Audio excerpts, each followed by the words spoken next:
Page 37, On Top of Old Smoky. Here they're introducing inversions. Inversions are actually pretty simple. You have a chord. In this case, they're giving you a G chord. Doesn't matter what the chord is, but it's a chord. And when you invert it, you simply take the bottom note and put it on top. Or take the top note and put it on the bottom. In this case, we usually go up. So we'll take the bottom note, the G, and we put it on top. We put the next G. It's the same chord because it has the same note names. It's just a different inversion. Okay? We invert it again if we want. We take the B, put it on top. Again, it's a G chord, but this time it's second inversion. That's how we label them. First inversion or second inversion. The original is called root. The bottom note of a key, say I'm in C major. If I'm in C major, let's just say I'm in C major. Go ahead and say it. You're in C major. Okay. Here, well, in that case, the C is the root of that key. It's the root of the scale. If I play a C chord, it's the root of the chord, right? So the root is like the solid, the base, the note everything's built on. And that's inversions. Whoopie-doo. Well, then on Top of Old Smoky, it's interesting because now this is in the key of D major. So if I took a D chord and I inverted it the first time, then I'd take the D, put it on top. I'm here. Right?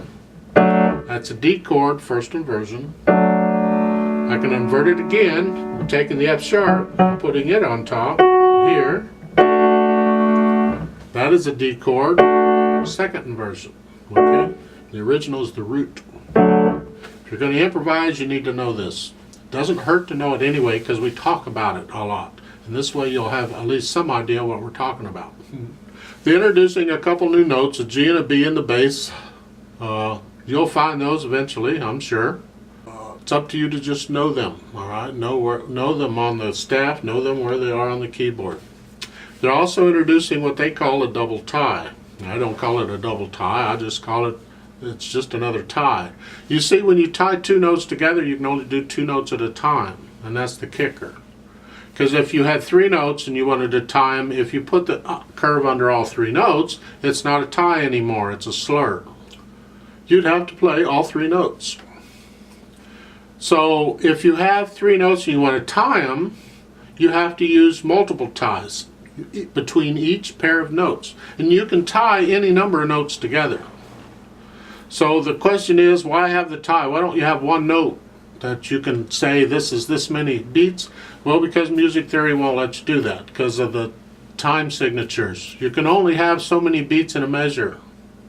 So when you want to tie a note, when you want a note to last longer than the measure, right, you have to tie it. And that's the only way to do it. And that's what they're doing here. You'll notice between each note, there's a bar line. They're tying. Now, you don't have to tie across a bar line. That's not the point. But in most cases, that's what's happening. And that's the reason for the tie is because of the bar lines. The only way to get them to last. If you had notes within a measure and you wanted them to last longer, we have notes for that. You don't need to tie two notes together, although there are cases when they do. And I won't get into that right now. And that's the tie. Just know that you're going to push it down the first time. You're going to hold it for however long it's tied. However many notes are there, you hold it down. On Top of Old Smoky, this is in D major. So all the F's and C's are going to be sharp, right? Right. Let's talk about the right hand a little bit. Now, when we have a five-finger position like this, call it a five-finger position. But when you have the thumb and the little finger at octaves, we call that an extended position, because you're extending out. Now you will notice the notes there in that first full measure here, the quarter notes. You have a D, an F sharp, and an A. That happens to be a one chord in the key of D. That nice. In the next measure, you add the D on top. It's still a 1 chord in the key of D. Adding another note doesn't change the name of the chord in this case. So that's your position, hand position. As long as you follow the fingering there in the right hand, you should be fine. I am going to recommend another possible fingering for the last line. So let's look at the last line. You're starting out with the thumb on the E. Now they're saying you can reach down, and it's between phrases. So you're going to lift up, then go down and put second finger on C sharp, thumb on D, then third finger on E, fourth finger on F sharp, and second finger on C sharp, and the thumb on D. Okay? It's okay, not a problem. We avoid putting the thumb on a black note. I like that. However, there is another way.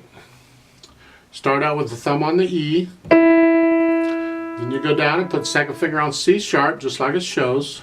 But now instead of the thumb, I'm just going to use this position. I'm there, so why not? I don't need the B. I've got these are the notes used. I've got fingers on the notes. Why do I need to move around anymore? So once the second finger's on the C sharp, then I go 3 on the D, 4 on the E, 5 on the F sharp, 2 on the C sharp, and 3 on the D. And I'm not crossing the thumb at all. And I would recommend that. Works just fine for me. I have no problem with it. That last D, well, you have the tied notes. You'll see that. Just know that when you play that note, you're going to hold it down for however many counts it takes. In the left hand, we're starting out here. Now, the last two measures. They're suggesting a 5 and then a 4 on the last measure.